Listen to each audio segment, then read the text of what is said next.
Here on Earth, some of the most complex arrangements of matter in the known universe have come into existence. Life in all its diversity developed.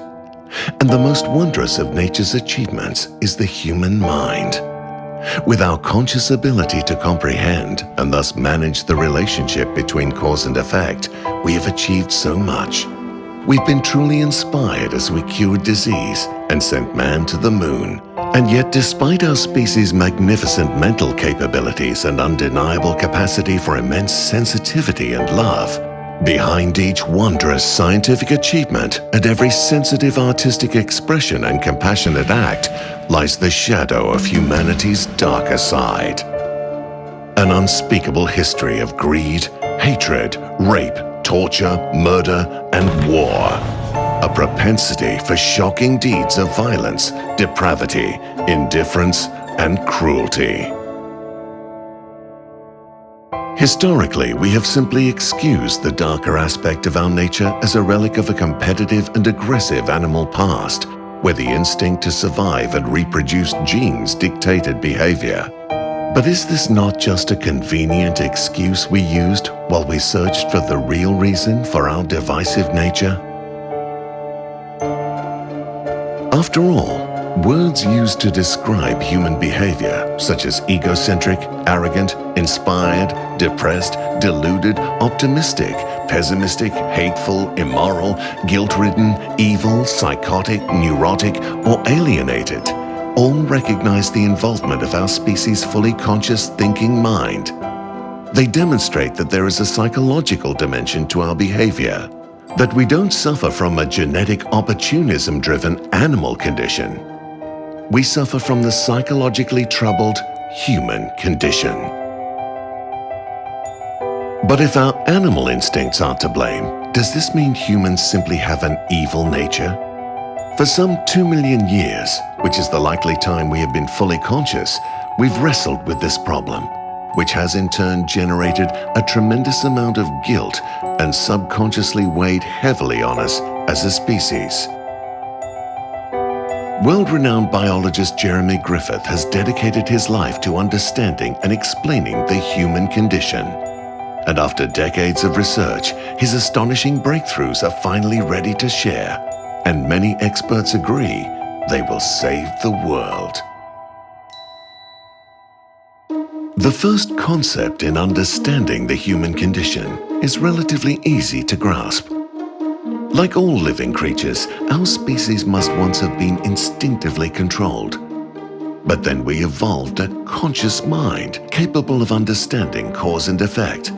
And from that moment on, our conscious mind has been in a wrestling match with our original instinctive orientations for the control of our lives.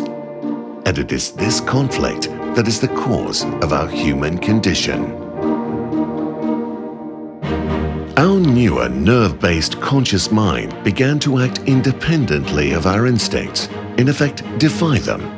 When our instincts resisted and gave conflicting instructions, they in effect criticized our conscious mind's search for knowledge. The inevitable result was that we became angry, defensive, and determined to prove our instincts' criticism was undeserved. We unavoidably became sufferers of the human condition. Freeing ourselves of this suffering is the key to our future and will open the floodgates to the enormous potential in humans that has been stifled. A whole new world will suddenly open up for the human race. Our species' journey to enlightenment truly does have a happy ending. And if the conscious mind is nature's greatest invention, which it surely is, and it had to suffer living with unjust criticism from our instincts for some 2 million years, we humans must be the absolute heroes of the story of life on Earth. We invite you to learn more about this world-saving breakthrough explanation that will transform your life and the life of every other human. All the problems we're experiencing on this planet, aside from natural phenomenon, are caused by us humans. They're caused by the human condition. And astonishing a claim as it is, it's that underlying core issue of our troubled human condition that this website actually addresses and solves. A powerful way to introduce you to the human condition and its solution is the upriver story. Imagine a fast-flowing river full of people drowning, and on the banks of the river there are people trying to save them, linking arms and trying to reach them, and even trying to find some narrower section of the river where they can be more effective. But as much as everyone tries, more and more people are being swept downstream. Then a few of the rescuers begin to leave the riverbank, which prompts the others to shout out, "Come back, we need your help!" But those leaving reply, "This is ridiculous. We're going upstream to find the son of a bitch who's pushing all these people in."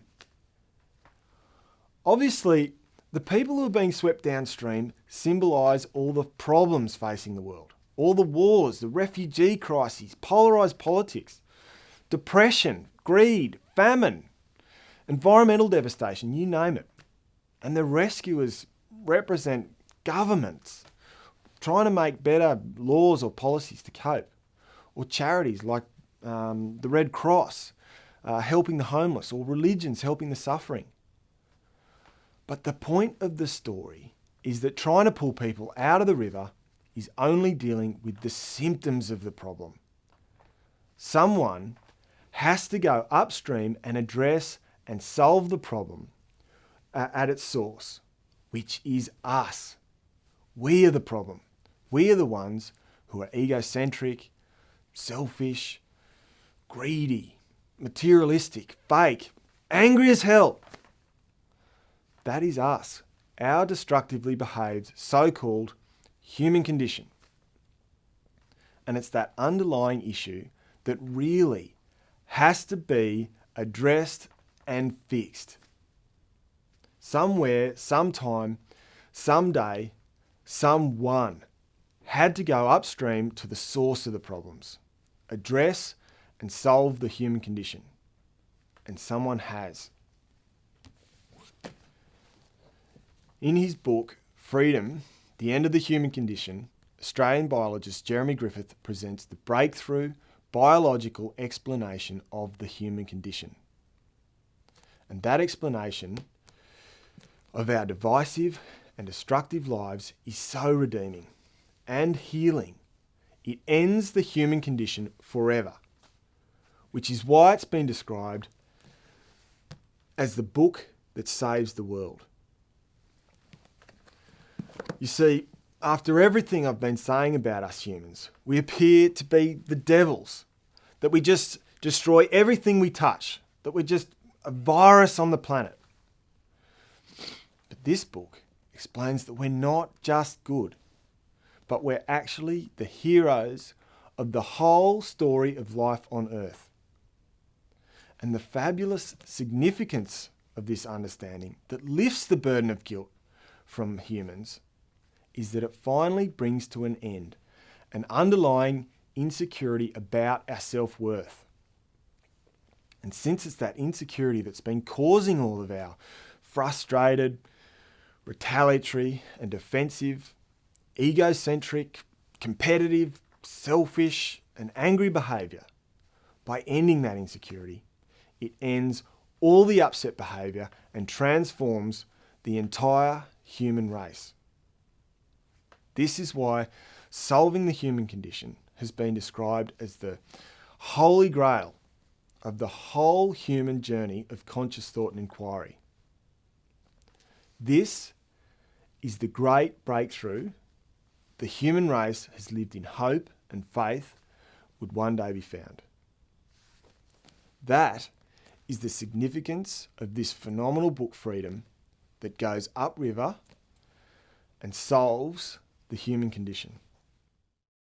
I believe this is the most sensational information to ever appear on planet Earth. It is the most profound piece of work I've ever read, and I've read a lot. This understanding of the human condition will end all prejudices like racism forever. The clarity of it is euphoric. This explanation brings about the true liberation of women and the reconciliation of the sexes, which, I mean, it's truly extraordinary. It has to be the most important book ever written. With regard to the issue of human nature, I know everyone uses the excuse that our competitive and aggressive behaviour is due to us having savage animal instincts, which are driven by our need to reproduce our genes. But surely this is just a convenient excuse while we search for the real reason for our divisive nature. After all, words used to describe human behaviour such as egocentric or arrogant, inspired, depressed or deluded, pessimistic, optimistic, hateful, immoral, brilliant, guilt-ridden, evil, psychotic or neurotic, all recognise the involvement of our species' fully conscious thinking mind. They demonstrate that there is a psychological dimension to our behaviour, that we don't suffer from a genetic opportunism-driven animal condition, but the psychologically troubled human condition. Also, we humans have cooperative and loving moral instincts, the voice or expression of which we call our conscience. As Charles Darwin said, the moral sense affords the best and highest distinction between man and the lower animals. So, saying that our behaviour results from having competitive and aggressive instincts like other animals is simply not true. As I say, it's just a convenient excuse while we waited for the psychosis acknowledging and solving real explanation of our divisive nature. I should also point out that this excuse that we are victims of competitive and aggressive instincts implies that our nature is fundamentally unchangeable and has led to the belief that there will always be bad people, that there will always be wars, murders, inequality and so on, and that the meaning of life is just to try as best we can to manage those supposedly innate, unchangeable aspects of our makeup. But again, this overlooks the fact that we suffer from a psychologically troubled human condition, and psychosis can be healed with understanding. In fact, as I mentioned, the explanation in Freedom reveals that human nature is the product of an underlying insecurity about whether we humans are fundamentally good or not. And because the explanation is so redeeming, it brings a complete and permanent end to our insecurity-driven destructive behaviour, completely transforming all humans into secure and happy beings. So that is why the front cover of Freedom has this wonderful sun rising over the horizon, bringing the long sought after dawn of understanding. Light and the sun has always been the metaphor for knowledge, and that's what's arrived. And you can see the people on the horizon are dancing for joy that this understanding of the human condition is finally here. Also, this little book, Transform Your Life and Save the World, is the condensed version of Freedom. And you can download both books for free from our website or purchase them from bookstores, including Amazon. So I really urge you to watch the next short video where Jeremy Griffith goes upriver and presents the psychosis addressing and solving real explanation of the human condition.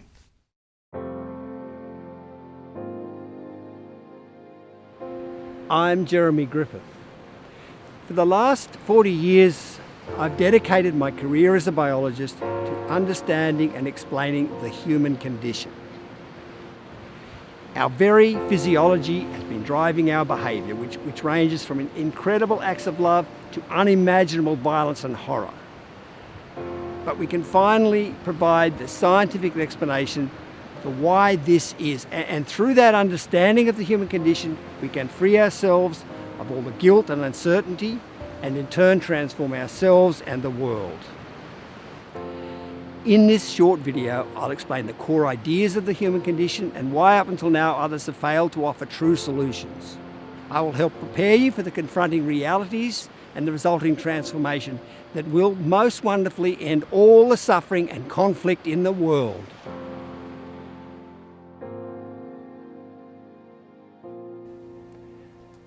The great philosopher Plato was among the first to explore the human condition, and over 2,000 years later his writings are still relevant.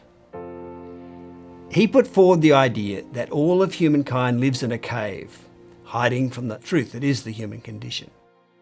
In his analogy, the fire that blocks the exit of the cave is the searing, painful light of truth, which is a light we naturally fear because it makes the unbearable imperfections of human life visible. So we hide deeper and deeper within the darkness of the cave. Now, this is a perfect representation of the human condition. It shows that truth can only exist outside the cave. And because our entire existence has been spent sheltered within, everywhere you look you will find nothing but a great mountain of lies, determined efforts to deny and evade the existence of the human condition. So instead of truth, false biological excuses such as that we have savage animal instincts within us and unfounded feel-good explanations have been pushed, each with its own ulterior motive. So what is the human condition and how are we to truthfully explain and solve it? Basically, when we humans developed a fully conscious mind some 2 million years ago, a battle unavoidably developed between it and our already established instincts. And the result of this conflict between our instinct and intellect was that we became psychologically defensive, angry, alienated, and egocentric, which is the upset state we refer to as the human condition. But now that we can explain and understand this conflict, all those insecure, defensive behaviours are made obsolete, brought to an end, and we free ourselves from the human condition. The easiest way to understand this tragic conflict within us and its solution is to apply our situation to another species. So imagine a stork. We'll call him Adam. Each summer, he instinctively migrates north with the other storks to breed. As he has no conscious mind, he doesn't think about or question his behaviour. He just follows what his instincts tell him to do. But what if we give him a large brain capable of conscious thought?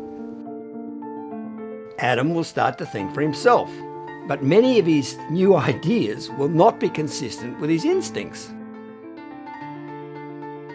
While migrating north with the other storks, Adam notices an island full of apple trees. He makes a conscious decision to divert from his migratory path and explore the island, which is his first grand experiment in self-adjustment.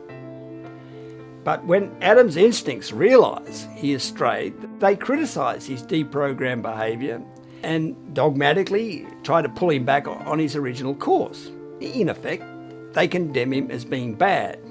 Imagine the turmoil Adam will experience. He can't go back to simply following his instincts. His instinctive orientations to the migratory flight path were acquired over thousands of generations of natural selection, but those orientations are not understandings.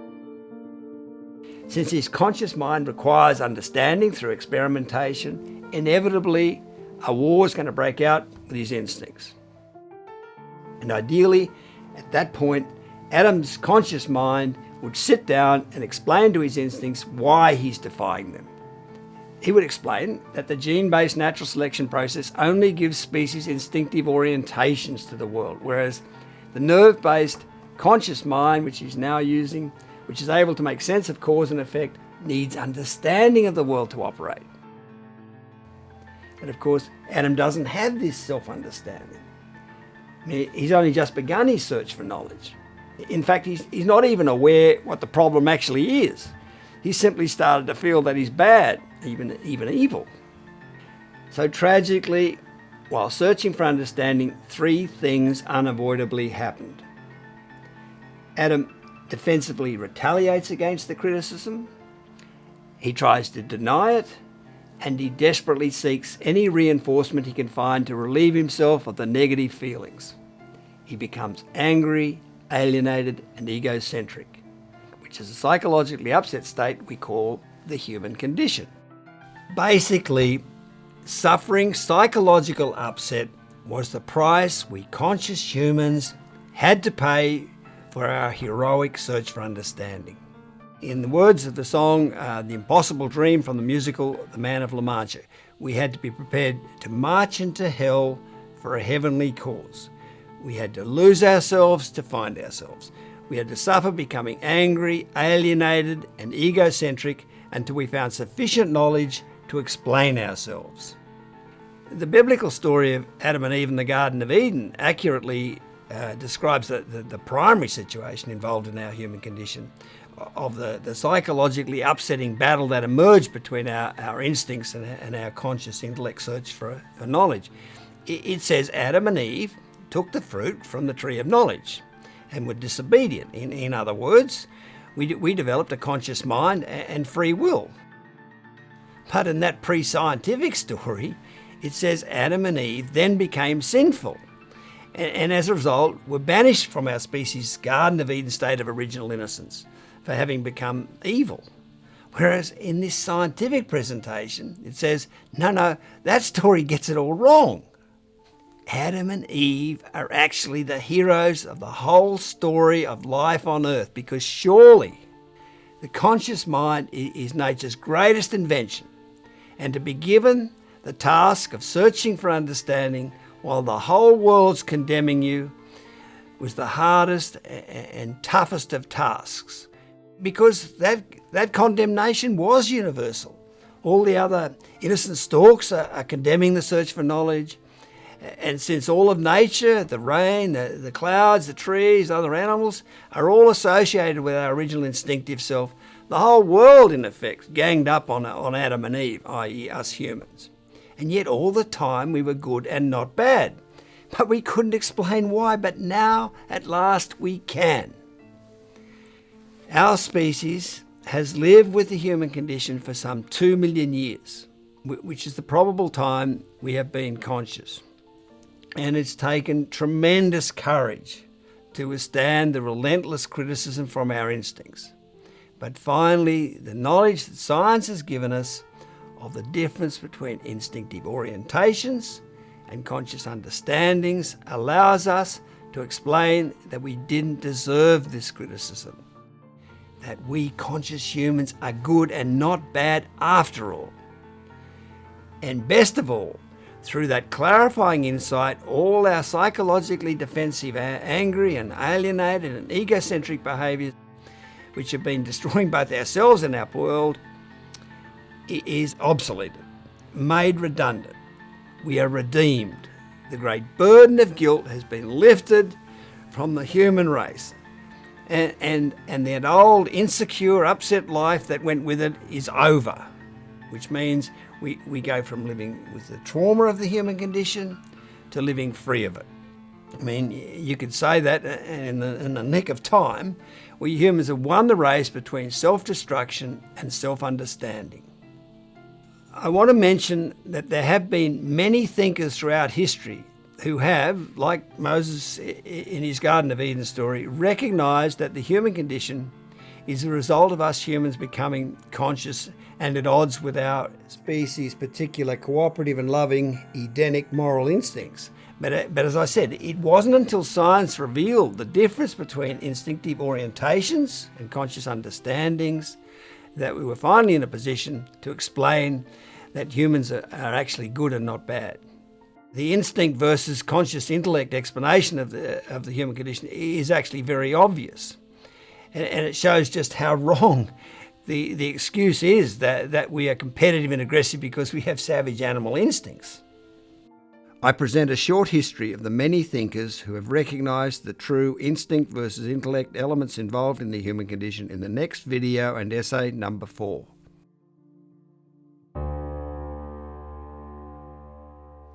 As you work through this material, expect to find some extremely confronting revelations. There'll be times where you may feel it's easier to go back to denying the human condition rather than facing it. We've been hiding in Plato's cave of denial and evasion for so long that when the blinds are sort of suddenly drawn, as it were, That liberating explanation of our condition, that revealing light, can be overpowering as the dishonesty and all the horrible truths of humankind are exposed all at once. But there is an immensely relieving and easy way of coping with the arrival of this liberating understanding. As I emphasised, once we know that our angry, alienated and egocentric condition is finally explained and defended, there's no longer any need to continue with it. With this knowledge in place, it would be irresponsible to continue along that old road. There's an unburdened life waiting for all of us outside the cave in the warm, relieving sunlight, free of the human condition.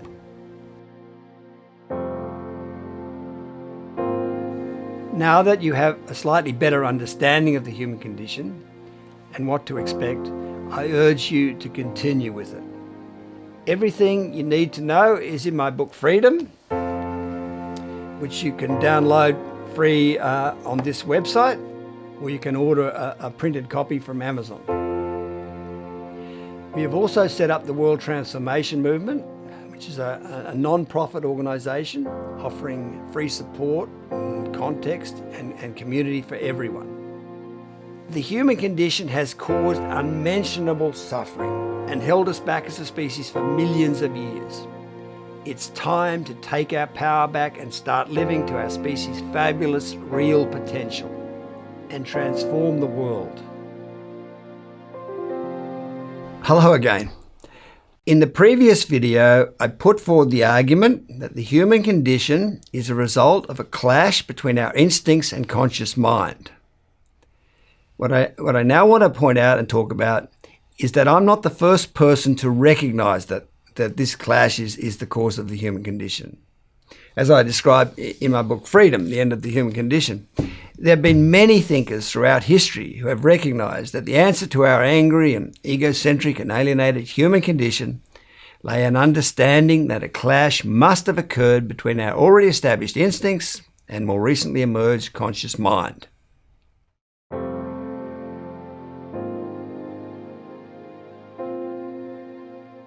Before presenting the work of some of these thinkers from ancient time, I should explain that all that's needed to produce a psychologically upset state in a species is for it to become fully conscious, because that self-adjusting capability will naturally have to defy the non-insightful, intolerant, dictatorial instincts. It doesn't matter what the particular orientation of the species' instincts are. The fact that the instincts are non-insightful means that an upsetting clash with the insight-based, self-adjusting conscious mind simply has to occur. So irrespective of a species' instinctive orientation, if it develops a fully conscious mind, an upsetting battle has to occur between those instincts and the conscious mind. But importantly, this doesn't mean that the particular orientation of a species' instincts can't have an impact on the clash with the conscious mind. It can affect it very greatly, as it did when we humans became fully conscious. As Tony Gowing pointed out in the second video of the series, we humans have cooperative and loving moral instincts, the voice or expression of which we call our conscience. As Tony said, Charles Darwin recognised our distinctive moral nature when he said that the moral sense affords the best and highest distinction between man and the lower animals. Now, what's so significant about humans having cooperative and loving moral instincts is that when we became fully conscious and began experimenting and understanding and were criticised by our instincts and unavoidably responded in an angry, egocentric and alienated way, that, which is what I said actually happened in the last video, that divisive response caused even greater criticism from our instincts, because our instincts expect us to behave cooperatively and lovingly, in fact, in the opposite way. So in our necessary search for understanding, we were firstly unjustly condemned for defying our instincts, and then again for reacting to that condemnation in a way that was offensive to those instincts. So we had to endure, as it were, a double whammy of criticism when we became conscious. This particular double whammy effect from having moral instincts is described in Freedom Essay 24 and in depth in I think it's chapter 3.5 of Freedom. Significantly, as I'll talk much more about shortly, our conscious mind terrible double whammy of guilt from having offended our species' moral instincts is the core reason for all the underlying immense insecurity and upset behaviour apparent in our human condition. In particular, I'll describe how this great guilt and insecurity is the reason why we have been so attached to the patently dishonest savage instincts excuse that Tony Gowing described in the second video. By the way, I strongly suggest you print out a copy of the transcript of this talk so you can better follow what I'm saying. And you also might have to watch or listen to it a few times to take it all in, because it's all logical and straightforward what I'm saying, but there is a bit to think about.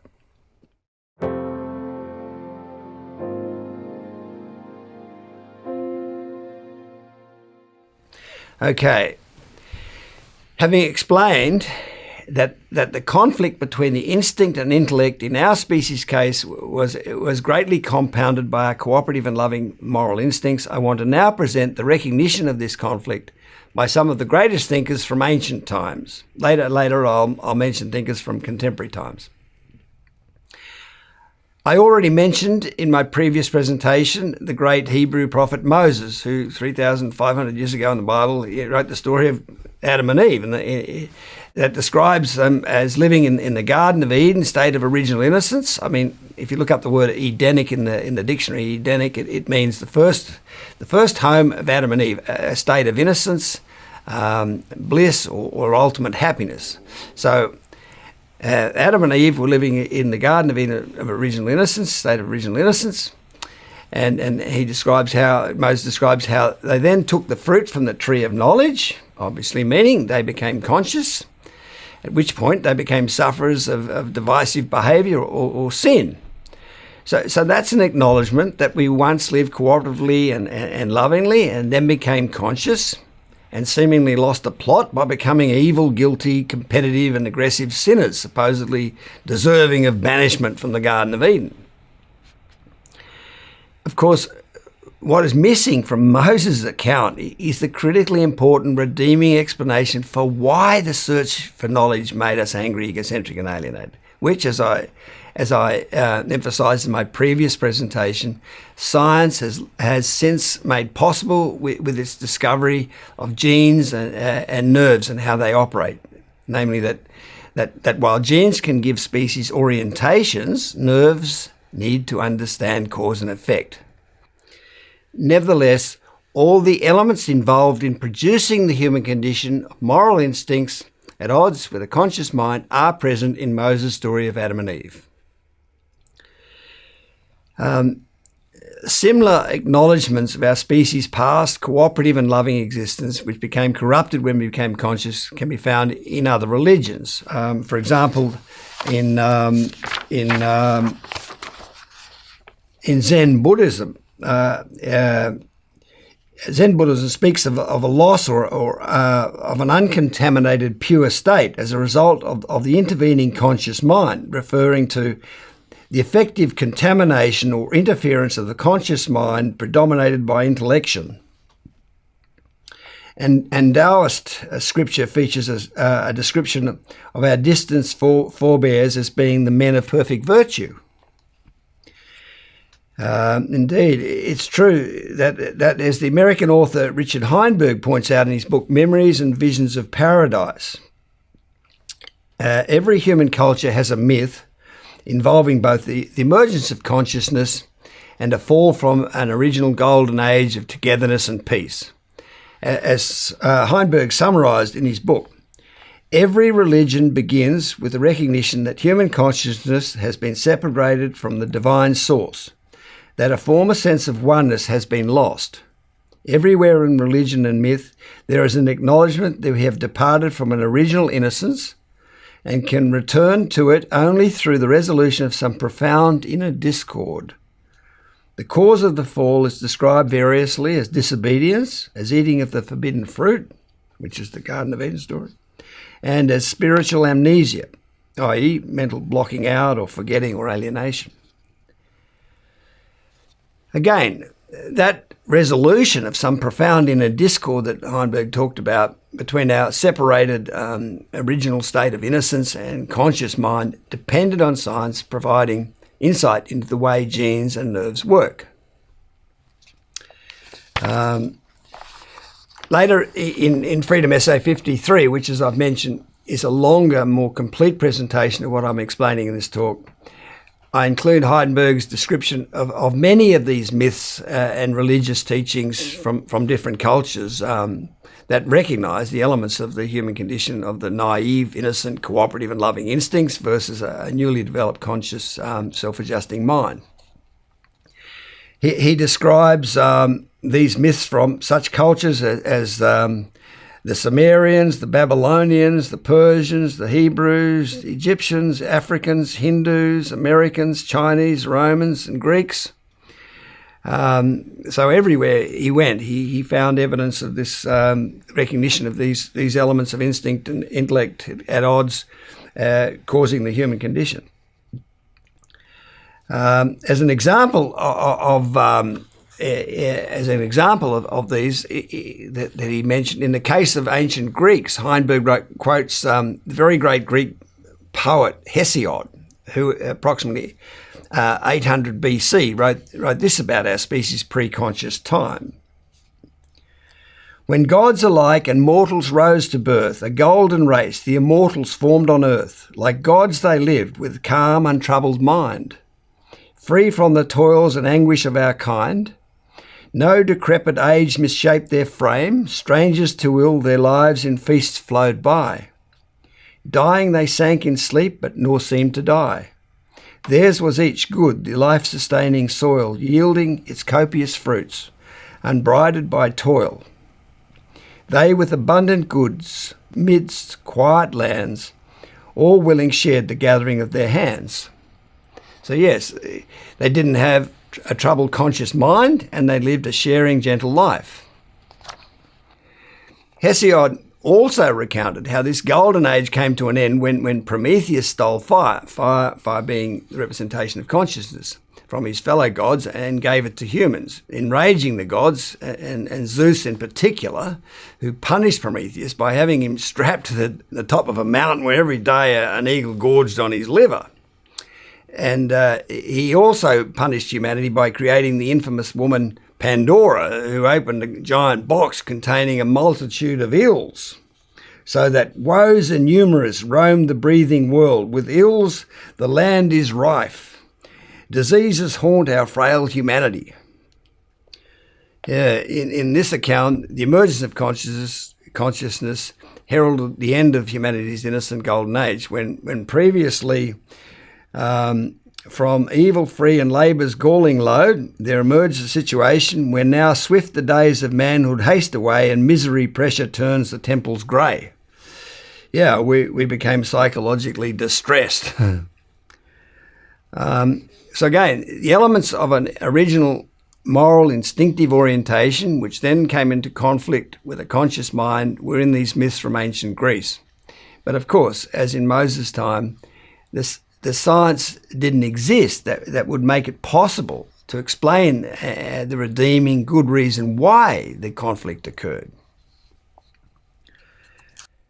Now, Plato, like Moses and Hesiod, is another very great thinker from ancient times. Indeed, Alfred North Whitehead, himself one of the highest regarded philosophers of the 20th century, described the history of philosophy as merely being a series of footnotes to Plato. Philosophy is the study of truths underlying all reality, and Plato, if he was the champion, as Whitehead said, of this study of the truths underlying reality, we can expect that Plato also recognised that this thing, moral instincts versus conscious intellect elements of the human condition, and he certainly did. In 360 BC, he gave this exceptionally honest description of our species' pre-conscious time and innocence. There was a time when we beheld the beatific vision and were united into a mystery which may be truly called blessed, celebrated by us in our state of innocence before we had any experience of evils to come, when we were admitted to the sight of apparitions innocent and simple, and calm and happy, which we beheld shining in pure light, pure ourselves, and not yet enshrined in that living tomb which we carry about now. Amazing. Plato also gave this other honest description of our innocent golden age in our species past. He wrote of a time when we lived a blessed and spontaneous life, where neither was there any violence or devouring of one another, or war or quarrel among them. In those days, God himself was their shepherd and ruled over them. In other words, our original instinctive self was orientated to living in an ideal, cooperative, loving way. Under him, there was no forms of government or separate possession of women and children, for all men rose again from the earth, having no memory of the past. In other words, they were living in a pre-conscious state. And the earth gave them fruit in abundance, which grew on trees and shrubs, not planted by the hand of man. And they dwelt naked, and mostly in the open air, for the temperature of their seasons was mild. And they had no beds, but lay on soft couches of grass, which grew plentifully out of the earth. When describing the emergence of consciousness and its corruption of our loving moral instincts, Plato also used a two-horse chariot analogy in which the conscious mind plunges and runs away, giving all manner of trouble to his companion, the companion obviously being our moral instinctive self, by perpetrating terrible and unlawful deeds. And elsewhere, Plato also described how after the emergence of consciousness, humans had to order their course of life for themselves and were their own masters. So yes, we developed a self-adjusting conscious mind. We were in charge of ourselves. After which occurred the separation, when the world was let go, which in other words, when the corrupt state of the human condition emerged. A situation where he said, at first all proceeded well enough. In other words, our intellect was mostly deferred to our instincts. But as time went on, there was more and more forgetting, this dishonest denial with its alienation, separation from our instinctive moral self, because it was criticising us more and more. And at last small was the good and great was the admixture of evil, and there was a danger of the universal ruin of the world. And that's the situation we have arrived at today, where the upset in humans is now so great we are facing universal ruin of the world. So see, if you print out a copy of the transcript, you can follow it like I am. Obviously, living at a time like Moses and Hesiod, Plato was unable to provide the redeeming instincts. The instincts can orientate, but only nerves can understand good reason why we departed from innocence and seemingly, as he described it, became evil or bad people. He didn't have the benefit of science to explain that we're actually good and not bad.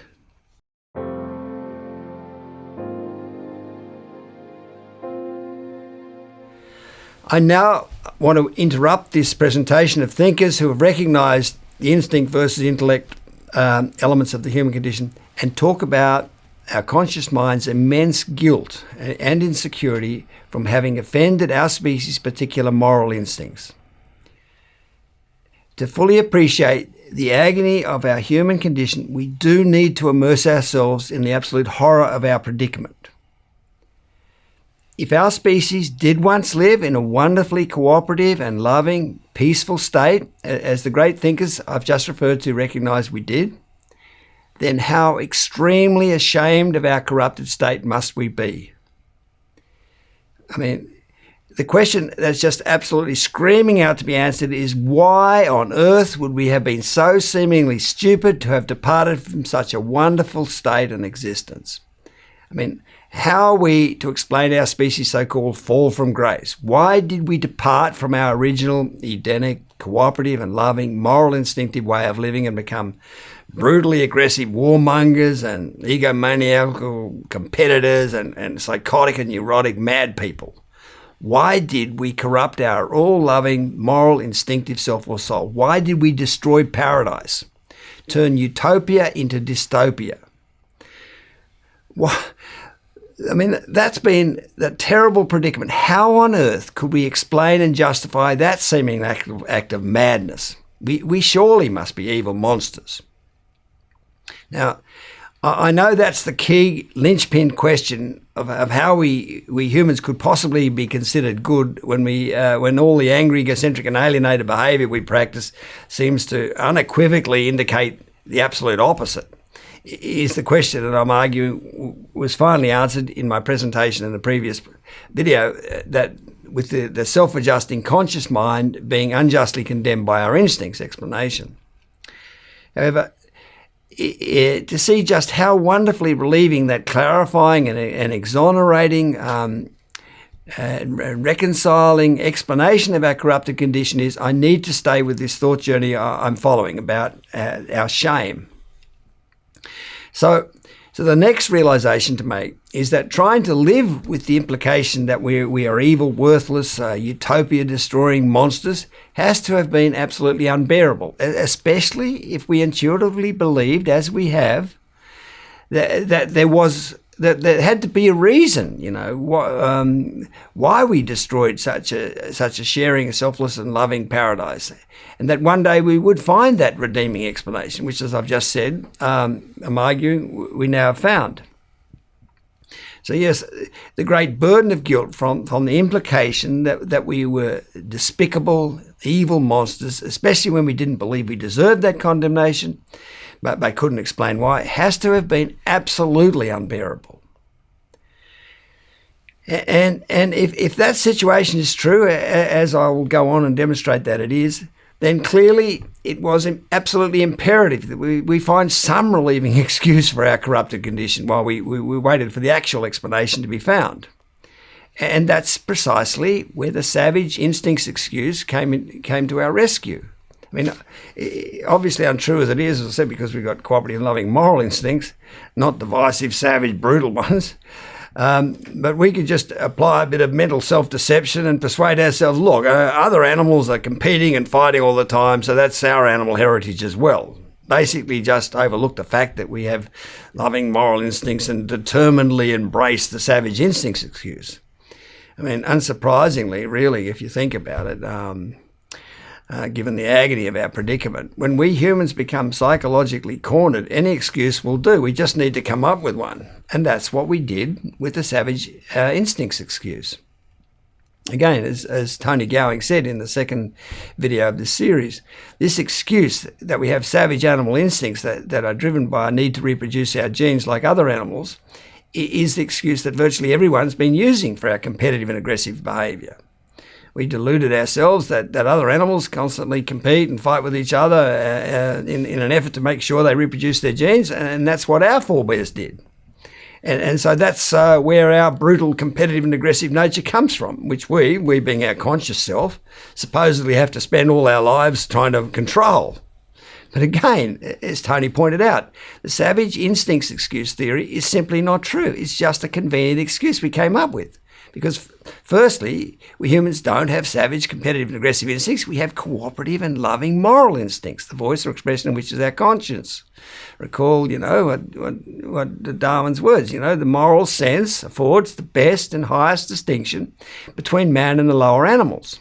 And secondly, and this is the second point that Tony made in the second video, words used to describe human behaviour, such as egocentric and arrogant, inspired, depressed, deluded, pessimistic, optimistic, hateful, cynical, mean, immoral, brilliant, guilt-ridden, evil, psychotic, neurotic, they all recognise the involvement of our species' fully conscious thinking mind. They demonstrate that there's a psychological dimension to our behaviour That we don't suffer from a genetic opportunism-driven animal condition, but the psychologically troubled human condition. If we do have cooperative and loving moral instincts, which as Darwin said we do, and not competitive and aggressive ones like other animals, then those cooperative and loving instincts must have come from a time when our forebears, presumably our distant ape ancestors, lived cooperatively and lovingly. Otherwise, how would we acquire them? And in fact, our ape ancestors did live cooperatively and lovingly. And I'll explain shortly how they managed to achieve that wonderful, gentle sharing and cooperative, peaceful way of living that Moses and Hesiod and Plato and many other great thinkers of old recognised they did live like. But as I've emphasised, the immense problem we have had with this truth that our ancestors were cooperative and loving is that it has been absolutely unbearably condemning of our present corrupted condition, which means we simply had to find a way to deny it, which again is where the savage instincts excuse came to our rescue. We do have to bottom out on how diabolical our situation has been. It wasn't until science revealed the difference between instinctive orientations and conscious understandings that we were finally in a position to explain the real reason for our competitive and aggressive behaviour. So until we found out about nerves and genes and how they work, every time we thought truthfully about our corrupted, innocence destroyed, Garden of Eden obliterated, human condition afflicted situation, the only conclusion we could come to was that we must be evil monsters.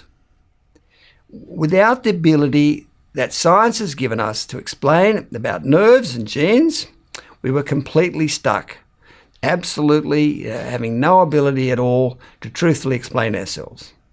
Now, if you think about it, science has only found out about the existence of genes and nerves and how they work in the last 160 years or so. I mean, since Darwin came up with he's published his theories about natural selection.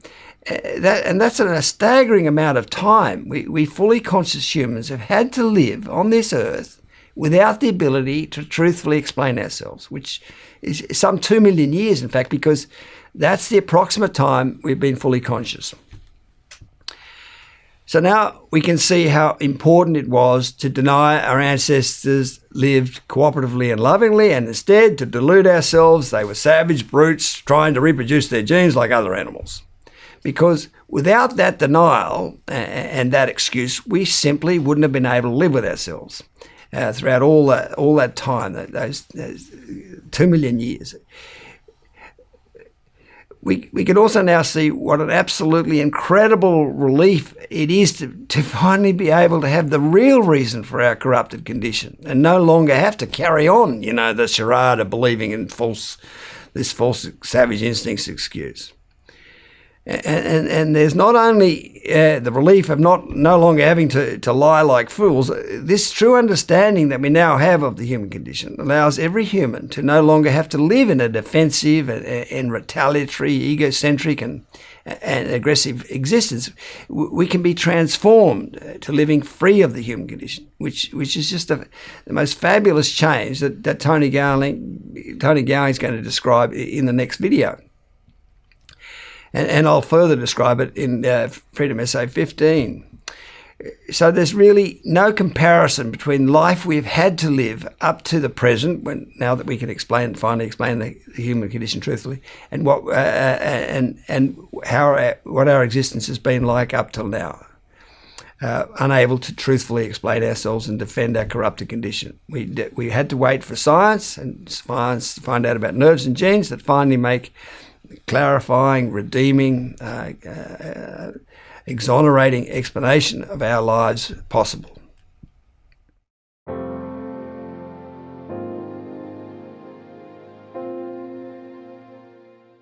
Since it's likely been a very pressing question in the listener or if you're reading the transcript, the mind of your mind, I'll now briefly explain how our distant ape ancestors came to live in a cooperative and loving instinctive state. Indeed, this question of how we humans acquired our moral instincts, our moral instinctive selfless soul, the voice or expression of which is our conscience, has been one of the great outstanding biological questions.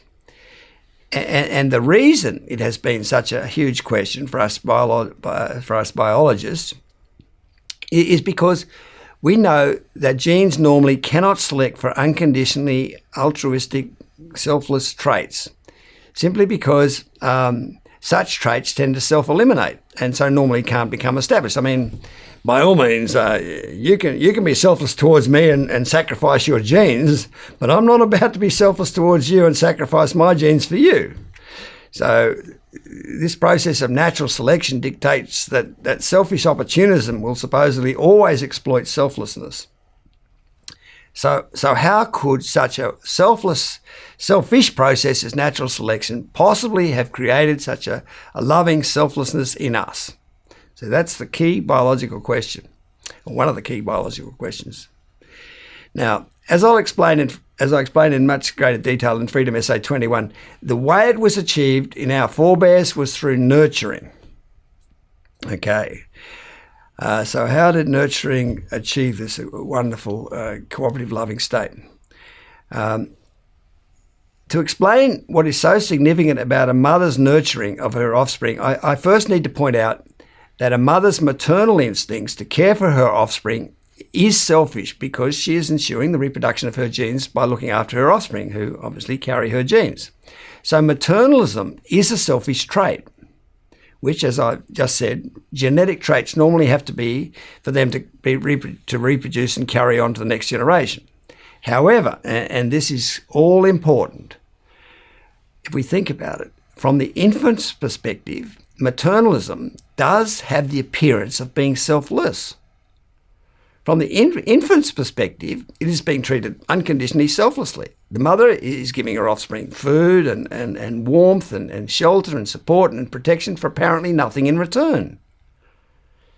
So if we think about it, it follows that if the infant can remain in infancy for an extended period and be treated with a lot of seemingly altruistic love from its mother, it will be indoctrinated with that selfless love and grow up and behave accordingly. As I explain much more in detail in Freedom Essay 21, selfish maternalism can train an infant in altruistic selflessness. And if we think about primates, being semi-upright from living in the trees, swinging through the branches, and thus having their arms free to hold a dependent infant, it's clear that they are especially facilitated to support and prolong the mother-infant relationship, and so develop this nurtured, loving, cooperative behaviour. In fact, the bonobo variety of chimpanzee that lives south of the Congo River are extraordinarily matriarchal or female role-focused and extraordinarily nurturing, as these photos illustrate. You can see the mother's attentiveness, and they're absolutely doting on their infants and so immersed in them. They're wonderfully nurturing. And as a result of this nurturing, bonobos are the most cooperative and loving of all primates, which these quotes that I'll now read evidence. So this is a quote from Barbara Bell, who's a bonobo zookeeper. Adult bonobos demonstrate tremendous compassion for each other. For example, Kitty, the oldest female, is completely blind and hard of hearing. Sometimes she gets lost and confused. They'll just pick her up and take her to where she needs to go. This is another quote from Sue Savage Rumba, a primatologist. Bonobo life is centred around the offspring. Unlike what happens among chimpanzees, all members of the bonobo social group help with infant care and share food with infants. If you're a bonobo infant, you can do no wrong. Bonobo females and their infants form the core of the group. And this is a quote from one of the filmmakers of the French documentary Bonobos. They're surely the most fascinating animal on the planet. They're the closest animals to man. Once I got hit on the head with a branch that had a bonobo on it. I sat down and the bonobo noticed I was in a difficult situation and came and took me by the hand and moved my hair back like they do. So they live on compassion, and that's really interesting to experience. There's amazing quotes. Now this is a quote from bonobo researcher Vanessa Wood's first-hand account of bonobos' unlimited capacity for love. I mean, she's studying them in the Congo Basin. Bonobo love is like a laser beam. They stop, they stare at you as though they have been waiting their whole lives for you to walk into their jungle. And then they love you with such helpless abandon that you have to love them back. You have to love them back. It's extraordinary how loving they are. And bonobos are genetically our closest living relatives. So we can see that bonobos provide the perfect evidence for how our distant ape ancestors became cooperative and loving. You can read a lot more about the amazing nurtured cooperativeness in bonobo life in Freedom Essay 21. This picture of a group of bonobos resting on a grassy glade perfectly equates with the description that Plato gave earlier about what life was like for humans back in the golden age of nurtured togetherness. And so this is this photograph. It has all these bonobos sitting on some grass. And what did Plato say? And they dwelt naked and mostly in the open air, for the temperature of their season was mild, and they had no beds, but lay on soft couches of grass, which grew plentifully out of the earth. I mean, clearly, we have perfect instinctive memory, if we don't choose to deny it, of what life was like before the fall, because Plato didn't know about the existence of bonobos, and yet knew exactly what our bonobo-like life was like before the fall. Extraordinary. Your next question may well be, but why haven't I heard about this reasonably obvious nurturing explanation for humans' moral nature before now? Well, just like the obvious truth that our species once lived cooperatively and lovingly, this truth that we acquired our moral instincts through nurturing has been an unbearable truth, while we couldn't explain why we humans became competitive, aggressive, and as a result lost the ability to adequately nurture our offspring with unconditional selflessness or love. I mean, the truth of our species' Edenic, cooperative, innocent and loving past, and this truth that nurturing is what made us human, have both been impossible truths to accept, while we couldn't truthfully explain the human condition. Explain why our species became corrupted and lost the ability to fully nurture our offspring, its offspring. I mean, as people often say, you know, parents would rather admit to being an axe murderer than a bad mother or father. Again, Freedom Essay 21 explains in much more detail how nurturing gave us our moral instincts.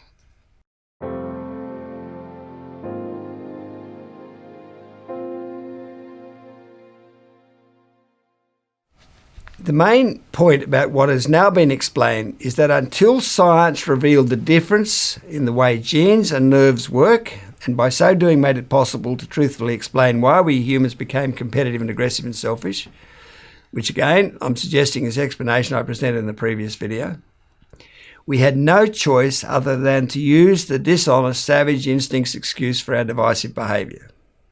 Now, this does raise the question that since these understandings of how genes and nerves work became known some 160 years ago, why hasn't the instinct versus intellect explanation I've just given for our human condition been found before now? And why hasn't science raced to acknowledge this all-important discovery?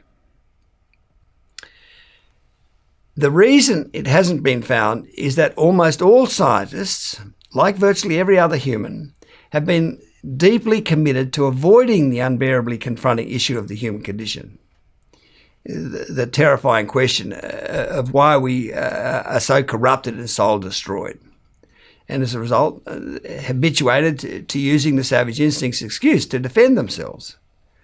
So I had to be thinking independent of the prevailing scientific thought to be thinking truthfully enough about the human condition to solve it.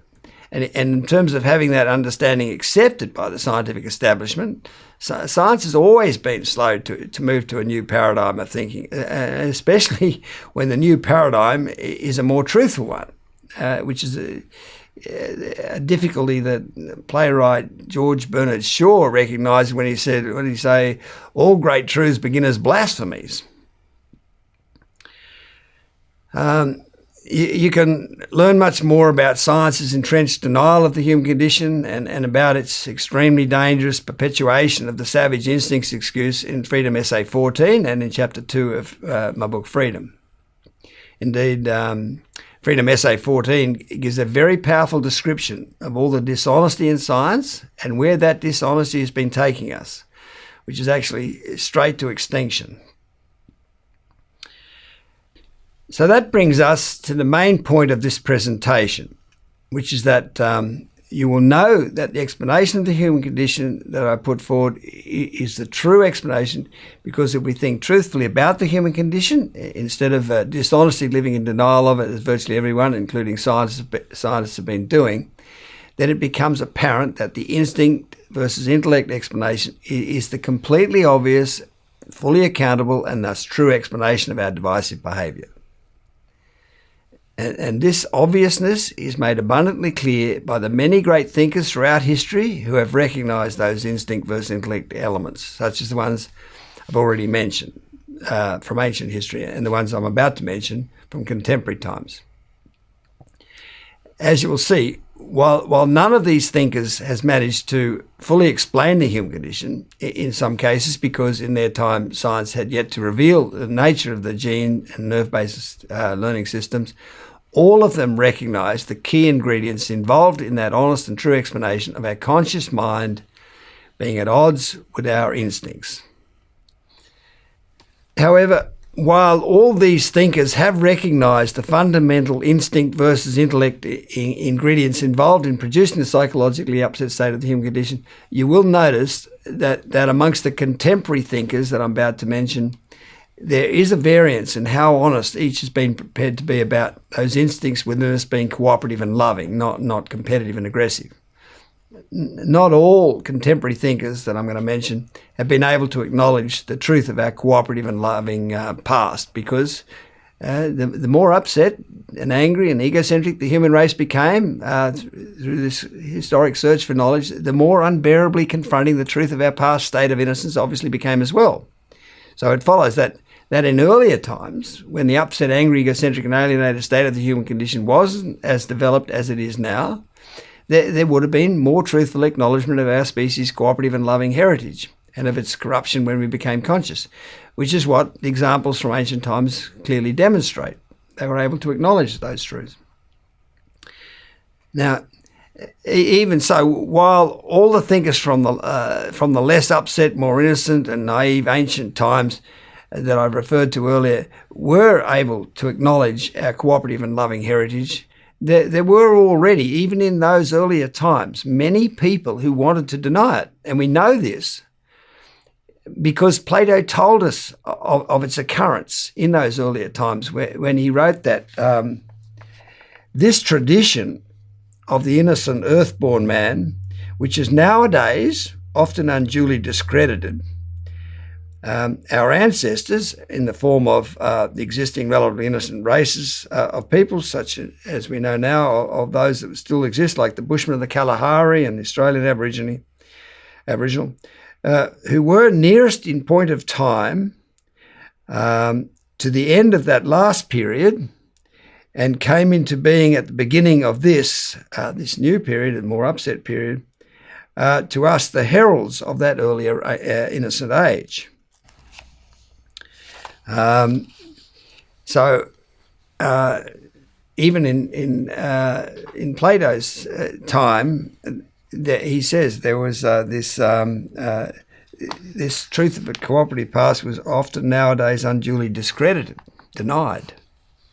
So Even though there is in modern times even more denial of our species' innocent past than was occurring in Plato's time, when he lamented that our innocent past is nowadays, in his time, often unduly discredited, as you will see in the following collection of contemporary thinkers who have recognised the basic instinct versus intellect elements involved in producing the human condition, there are still those who have truthfully recognised both the basic elements and that our instincts were cooperative and loving.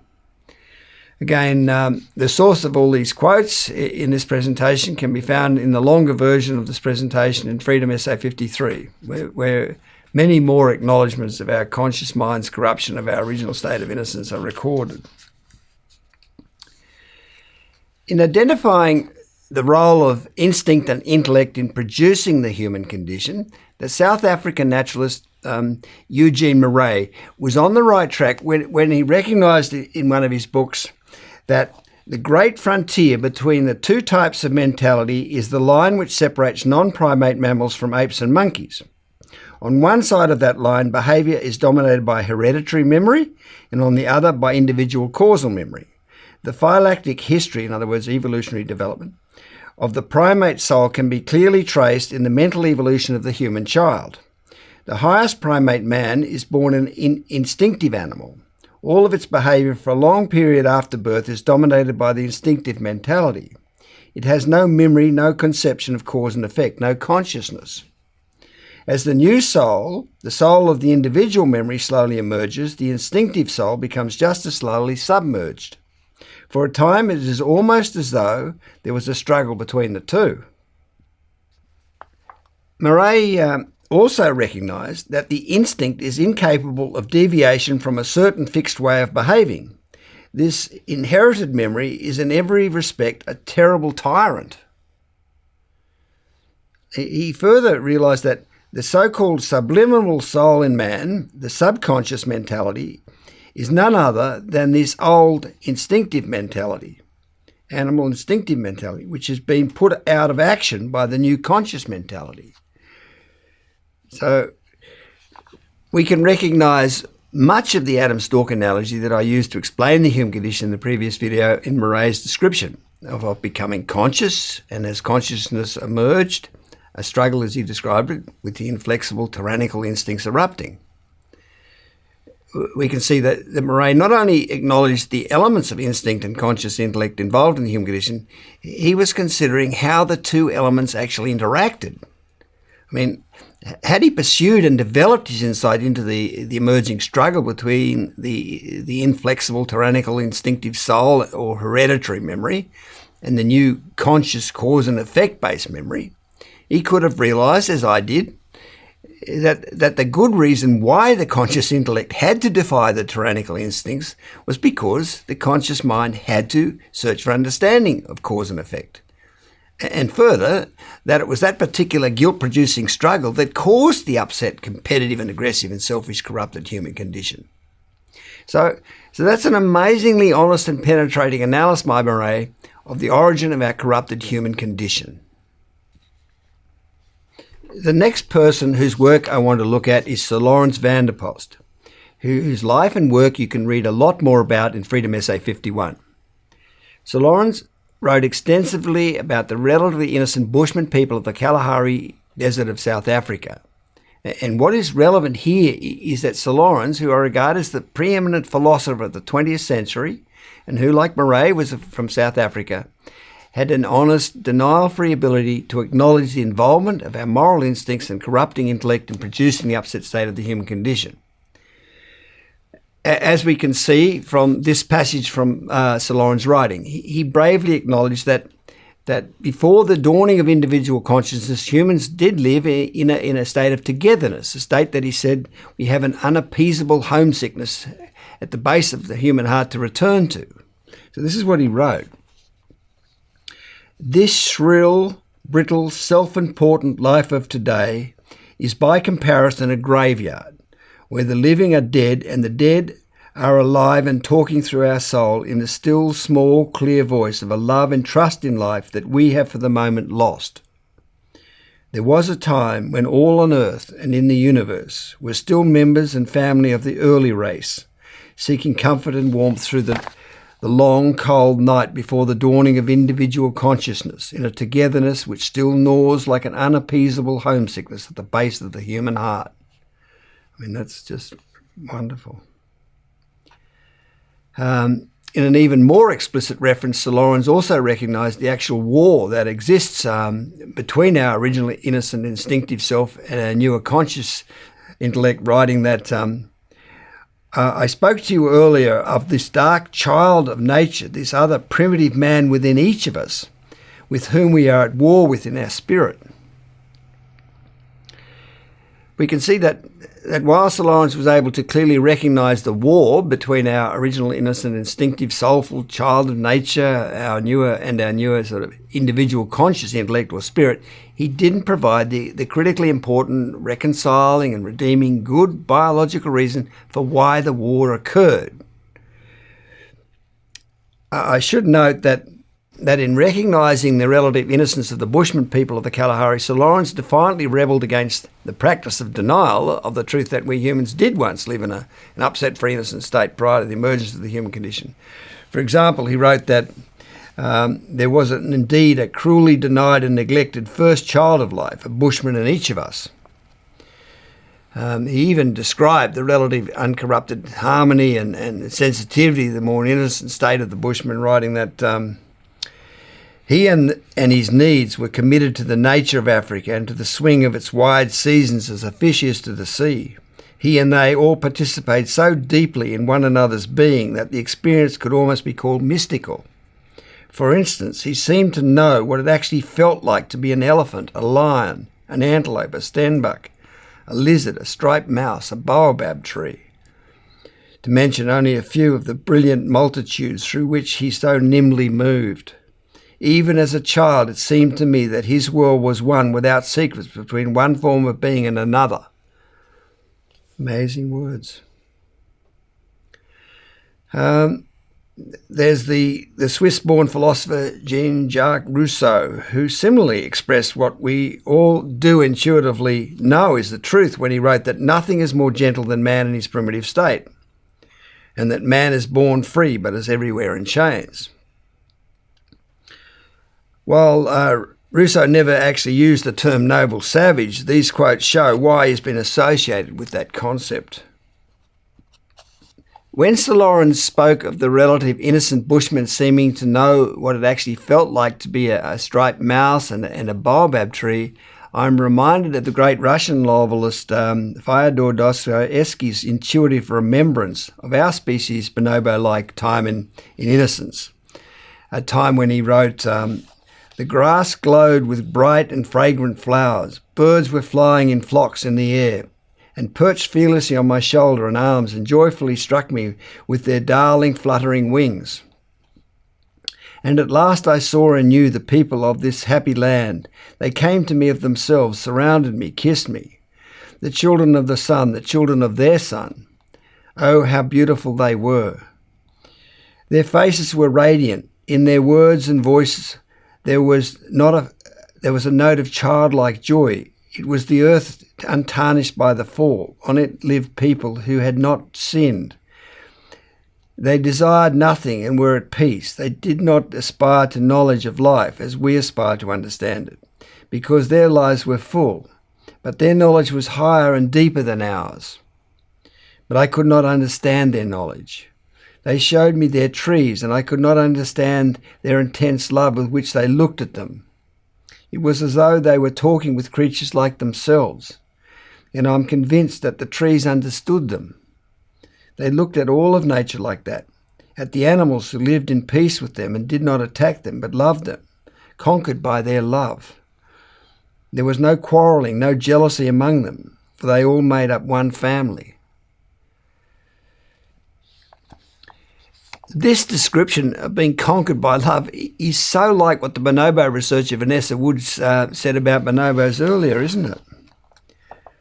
She said, bonobo love is like a laser beam. They stop, they stare at you as though they've been waiting their whole lives for you to walk into their jungle. And then they love you with such helpless abandon that you love them back. you have to love them back.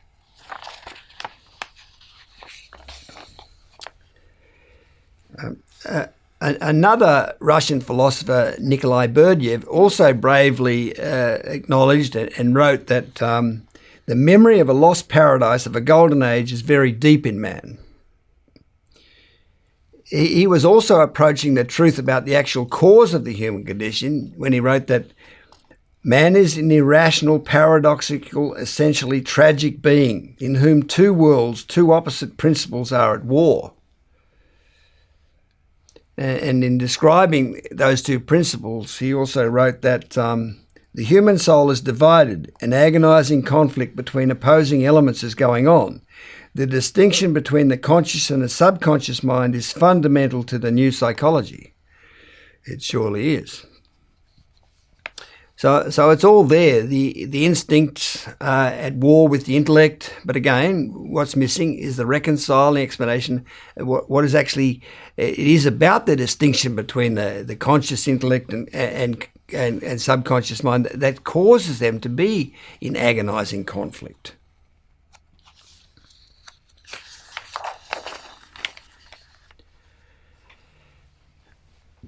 The German psychologist Erich Neumann was another who recognized the battle and rift between humans' already established non-understanding, unconscious, instinctual self and a newer conscious intellect. In his 1949 book, The Origin and History of Consciousness, he wrote that whereas originally the opposites could function side by side without undue strain and without excluding one another, now with the development and elaboration of the opposition between conscious and unconscious, they fly apart. That is to say, it is no longer possible for an object to be loved and hated at the same time. Ego and consciousness identify themselves in principle with one side of the opposition and leave the other in the subconscious, either preventing it from coming up at all, i.e. consciously suppressing it, or else repressing it, i.e. eliminating it from consciousness without being aware of doing so. Only deep psychological analysis can then discover the unconscious counterposition. Yes, so when we destroyed the Garden of Eden innocent state, we were so ashamed we repressed it. So now it's part of our subconscious awareness. But the key question persists. Why did the elaboration of the conscious self cause it to fly apart from the unconscious instinctive self?